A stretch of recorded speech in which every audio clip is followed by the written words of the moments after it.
Hey guys, Felix here from Webflix. In this video tutorial, I wanted to talk about something that might sound a little basic, but I still see this mistake being done all the time when I take on a new project that has an existing Webflow site with Google Fonts in it. So the problem is that if you're using the Google Fonts the wrong way, it could really be slowing down your site and give you a bad performance score on Google Lighthouse. So it's actually pretty easy to fix. So I'll just be demonstrating what I do to get the best font files and not rely on the Google Fonts API. Let's get into it. So if we look at our project here, the mistake that people do is to select a font from this list, which is basically choosing directly from the Google Font API, and then it will be added here.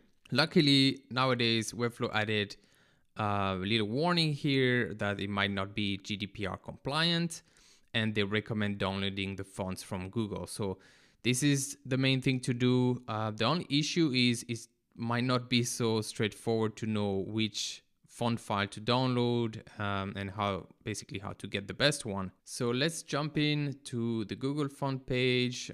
They recently did a bit of a redesign, which is not the best, but still usable. So what you want to do is to go to your favorite fonts. For example, Poppins, if you want to look like a startup from 2015 to 2020. Yeah, just kidding. Don't use Poppins. We could go with instrument serif, which was the font used on the website already. So all you have to do is click get font. And then from here, so we have the family selected. And if you download, let's see what happens. If we download it, let's download the instrument serif. And then you can see that it only comes in this format, TTF, which might be just fine if you want to use it on your computer. But if you want to add it to your website, this is not the best font to get.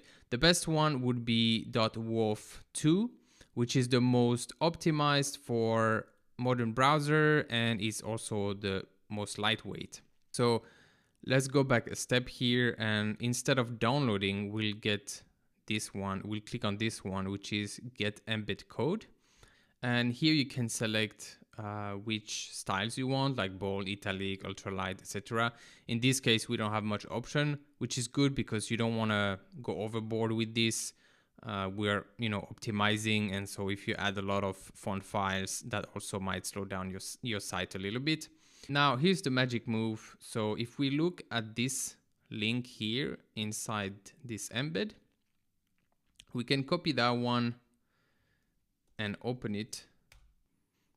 So now we have a bunch of CSS code, and you can see that each font style will have its own WOF2 file here. So this is what you want to take.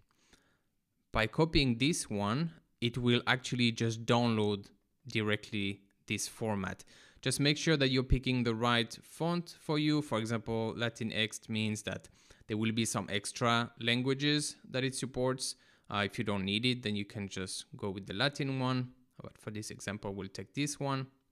And so I'll copy this and then open it in a new tab. And right away, it starts to download. And here you have it. Now, of course, you should probably rename that file so it makes sense. So we had instrument, serif, and now we can finally head over back to Webflow and manually upload that one. Once this one is uploaded, then we can finally delete the Google font that came from the API, and now this is now installed on your Webflow site and should load a lot faster.